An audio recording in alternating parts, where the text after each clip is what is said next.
भगवान की वाणी अमृत वाणी ध्यान से सुने।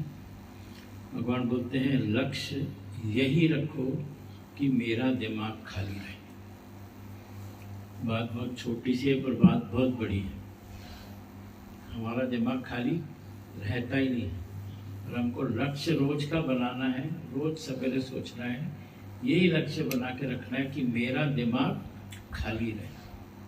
सेवा जितनी भगवान को करानी है कराए, बाहर से वाणी मिले न मिले, पर मैं अंदर ही अंदर भगवान से बातें करता रहूं, भजन गाता रहूं। एक भजन को ही पकड़ के चलो तो भी तुम्हारी लिंक जुड़ जाएगी। कोई भजन के थ्रू जल्दी मेडिटेशन कर सकता है। हम लोग सत्संग में शुरू में मेडिटेशन थी ही नहीं, न वाणी भेजते थे, न सत्संग होता था, कुछ नहीं। प्रलय काल लगी होती थी, 6 महीने कोई होता ही नहीं था। अकेले जाकर हम बैठते थे, 2-4 घंटा गुजर जाता था। सारे भजन याद हो जाते थे इस बहाने, क्योंकि अंदर जो याद होते थे वही गाते थे। आनंद आता था तो सिंपल तरीके से भक्ति कर सकते हैं। भगवान ने शुरुआत की बातें बताई। जब दादा भगवान सत्संग समय में करते थे तो उस समय कोई डायरी नहीं, कोई कुछ नहीं, कुछ लिखाई पढ़ाई नहीं, कोई मेडिटेशन नहीं, भजन गाते थे बस। और वाणी थोड़ी चलती थी मगर उसका कोई ऐसी डायरी या कुछ नहीं था। अपने आप सिर्फ जो है वही उस समय जो है सब भगवान लोग जो है अकेले बैठ जाते थे, वही दिमाग को खाली रखने वाली बात, कुछ और ख्याल नहीं लाते थे, सिर्फ भजन गाते थे। भजन भी गाते गाते भजन ही याद हो जाते थे, कोई किताब की भी जरूरत नहीं पड़ती थी। भगवान बोलते हैं प्रलय काल लगी होती थी, 6 महीने कोई होता ही नहीं था।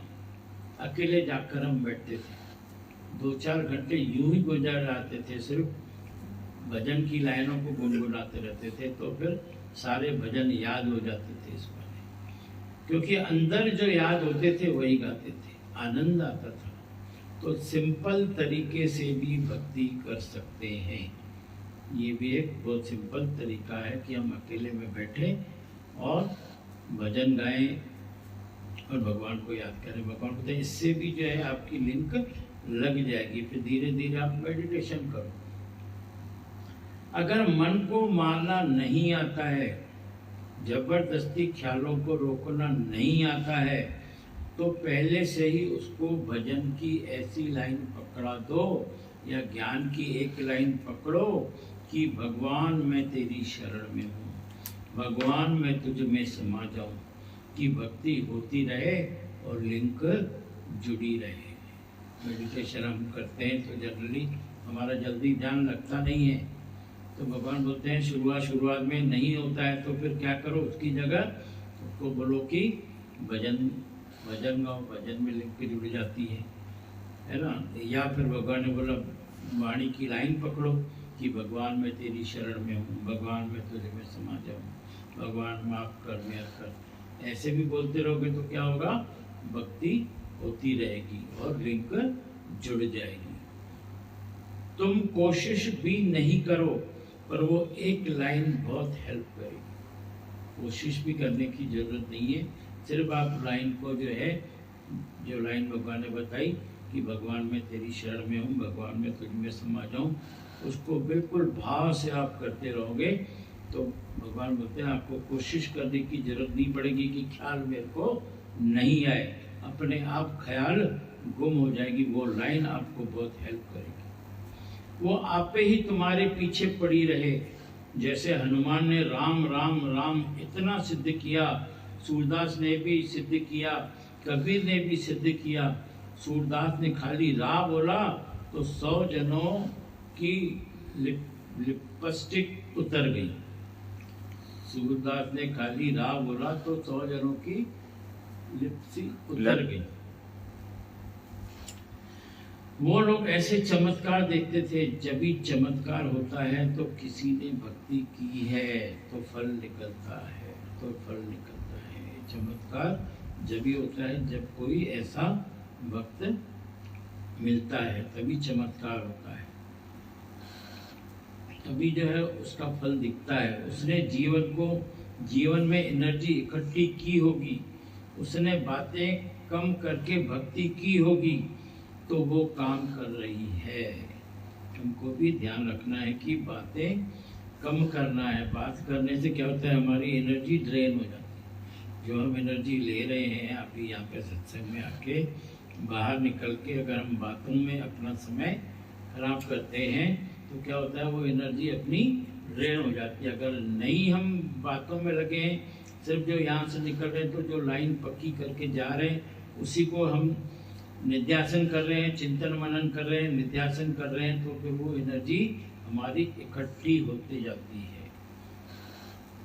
तो उस ये इकट्ठी होगी तो क्या होगा, फिर हमारी भक्ति बढ़ेगी। कोई इंसान जीवित है तो मान नहीं है, कोई इंसान जीवित है तो मान नहीं है। कोई चला जाता है तो उसके फोटो का भी इतना मान है कि उसको सारी दुनिया पूजती है। कोई इंसान भले जीवित है मगर उसको कोई नहीं पूछता, कोई उसको इज्जत नहीं देता। क्यों? क्योंकि उस लायक कोई उसका वर्तन ही नहीं है, रहन सहन ही नहीं है। मगर कोई जो है जाने के बाद भी उसको लोग कितना मान देते हैं, कितनी जो है उसकी पूजा करते हैं। हमारे गुरु, हमारे साईं भगवान ही देखो, जीवित में भी बहुत मान था और अभी भी देखो कितना मान है। क्यों? क्योंकि उनका रहनी सहनी ऐसी थी, भगवान से जुड़े रहते थे, 24 घंटे निराकार से लिंक जुड़ी रहती थी। तो इसीलिए उसको सब पूछते हैं, सारी दुनिया उनको पूछती है। क्यों पूछती है? क्योंकि उन्होंने जीवित अवस्था में मौन किया है, तार जोड़ा होगा, परमात्मा से लिंक जोड़ा होगा, उस परमात्मा को रिझाया होगा, उसको सब में देखा होगा। सब में भगवान देखो, सब में परमात्मा देखो, परमात्मा से लिंक जुड़ी रहे तो वो परमात्मा से मिलके एक हो जाते हैं। भगवान बताते हैं उदाहरण के साथ कि एक बार शंकराचार्य थे तो बोलते थे अहम ब्रह्मास्मि तत्त्वमसि, अहम ब्रह्मास्मि तत्त्वमसि। तुम भी ब्रह्म हो, मतलब क्या हुआ उसका, तुम भी ब्रह्म हो, मैं भी ब्रह्म हूँ, और ये भी ब्रह्म है और वो भी ब्रह्म है, सभी ब्रह्म है। अहम ब्रह्मास्मि तत्त्वमसि, यानी मैं भी ब्रह्म हूँ, तुम भी ब्रह्म हो और सभी ब्रह्म है। एक दिन निराकार ने उसकी परीक्षा के लिए जमादार का रूप धारण किया। शंकराचार्य थोड़ा घृणा करने लगा तो जमादार ने बोला, मैं तो वही हूँ जिसको तुम ब्रह्म बोलते हो, तुम तो बोलते हो कि सब ब्रह्म है और मुझे नफरत से हटा रहे हो। तो शंकराचार्य ने एकदम उनके पांव पे गिर गया कि मेरे से गलती हो गई, मैंने तेरे में ब्रह्म नहीं देखा। तुम भी अपनी गलतियों को जल्दी समझ के स्वीकार कर लो कि मेरे में ये गलती है और मुझे इस गलती को निकालना है। जो भी मेरे में अहंकार है, मोह है, इच्छा है, सुख बुद्धि है, हलचल है, चंचलता है, बाहर मुक्ता है, तेरी कृपा से निकालो। उसमें भी मैं नहीं करूं, भगवान को आगे करो कि भगवान मुझे शक्ति दो, मैं आपके इससे जो है इन सब चीज़ों को बाहर करूं। किसको? अहंकार, मोह, इच्छा, सुख बुद्धि, हलचल और चंचलता, बाहर मुक्ता, ये सब चीज़ें हर एक के अंदर पड़ी हुई है। चाहे हम सत्संग सुनते हैं, इतने बड़े शंकराचार्य थे तो भी उनको दूसरा दिख गया जब कोई जमादार आ गया तो तुरंत उनको अपनी गलती समझ में आ गई। तो ऐसे ही भगवान बोलते हैं कि आप भी स्वीकार कर लो, अपनी गलती को जल्दी समझ जाओ और स्वीकार करो कि ये मेरी गलती है, मुझे इसको निकालना है। तो जो चीज़ें हैं सबको हम निकालें और उसमें भी मैं नहीं करें, भगवान से प्रार्थना करें कि भगवान इसको भी जो है आप मेरे को ऐसी शक्ति दो कि मैं इससे दूर रहूं। पूरी शक्ति अपने ऊपर लगाएं, दूसरों पे शक्ति नहीं लगाएं बनाने में, पहले अपने को बनाने में शक्ति लगाएं। हम क्या करते हैं, दूसरों के ऊपर शक्ति लगाते हैं, उनको ज्ञान देते हैं, और अपने को अपन उसके ऊपर खुद चलते नहीं हैं। पूरी, भगवान बोलते हैं पूरी शक्ति अपने ऊपर लगाओ, दूसरों पे शक्ति नहीं लगाओ।